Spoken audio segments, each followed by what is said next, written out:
আসসালামু আলাইকুম রহমতুল্লাহি ওবরাকাতু। প্রিয় দিনী ভাই ও বোনেরা, একটা জায়গা আছে যেখানে চুপ থাকলে ক্ষতি হয় আর বললে জীবন বদলে যায়। আজ সেই জায়গাটার কথাই বলবো। আপনি কি কখনো এমন অবস্থায় পড়েছেন যেখানে বুক ভরা কষ্ট, কিন্তু বলার মতো কেউ নাই? চারপাশে মানুষ আছে, কিন্তু মন খুলে কথা বলার কেউ নেই।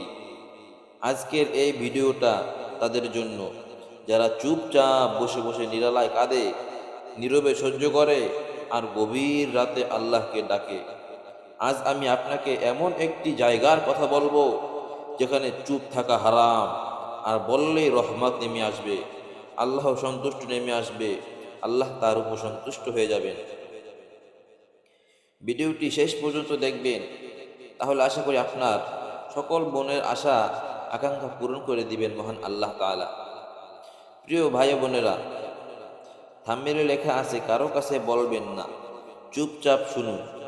নীরব স্থানে গিয়ে মনের সকল আশায় পূর্ণ হয়ে যাবে, কিন্তু শর্ত হলো তিনজনের বেশি কারো কাছে বলবেন না। এটা কোনো সাধারণ কথা না, এটা ইসলামের গভীর শিক্ষা।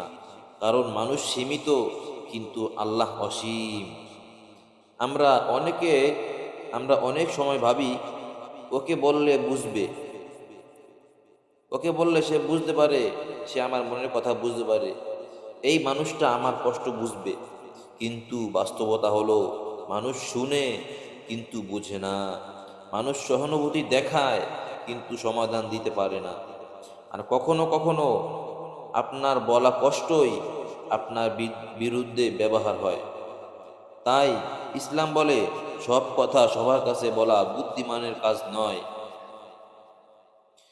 কিন্তু একটা জায়গা আছে যেখানে চুপ থাকা যাবে না, সেখানে চুপ থাকলে আপনি বঞ্চিত হবেন। সেই জায়গাটা হলো আল্লাহর দরবার। আপনি যদি মানুষের কাছে না বলেন, ঠিক আছে, কিন্তু আল্লাহর কাছে না বললে আপনি নিজের উপর জুলুম করেছেন নিজে। আল্লাহ নিজেই বলেন, তোমরা আমাকে ডাকো, আমি তোমাদের ডাকে সাড়া দিব। সূরা গাফির। আপনি কি জানেন, নীরবে করা নীরবে দোয়া করা সবচেয়ে শক্তিশালী? গভীর রাতে চোখের পানি বালিশ ভিজিয়ে দেয়, কণ্ঠ রুদ্র হয়ে আসে, শব্দ বের হয় না, ঠিক তখনই আল্লাহর সবচেয়ে কাছে থাকেন। তখন ঠিক তখনই আল্লাহ সবচাইতে বান্দার কাছে থাকেন। হাদিসে এসেছে, শেষ রাতের তৃতীয় অংশে আল্লাহ প্রথম আসমানে নেমে আসেন এবং বলেন, হে কে আসো আমার কাছে চাইবে। থাম্বনেইলে বলা হয়েছে তিনজনের বেশি কারো কাছে বলবে না। কেন? একজন আল্লাহ, দ্বিতীয়জন বিশ্বস্ত কেউ প্রয়োজনে, তৃতীয়জন নিজের হৃদয়।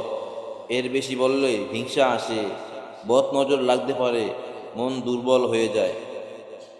ইয়াকুব আলাইহিস সালাতু ওয়াস সালাম তার ছেলে ইউসুফ আলাইহিস সালাতু ওয়াস সালামকে বলেছিলেন, তোমার স্বপ্ন ভাইদের বলো না। অনেক মানুষ বলে, আমি কাউকে কিছু বলিনি, শুধু আল্লাহকে বলেছি, আর দেখেছি অসম্ভব সম্ভব হয়ে গিয়েছে। কারণ আল্লাহ দোয়া কবুল করেন সময় নিয়ে, কিন্তু ভুলে যান না।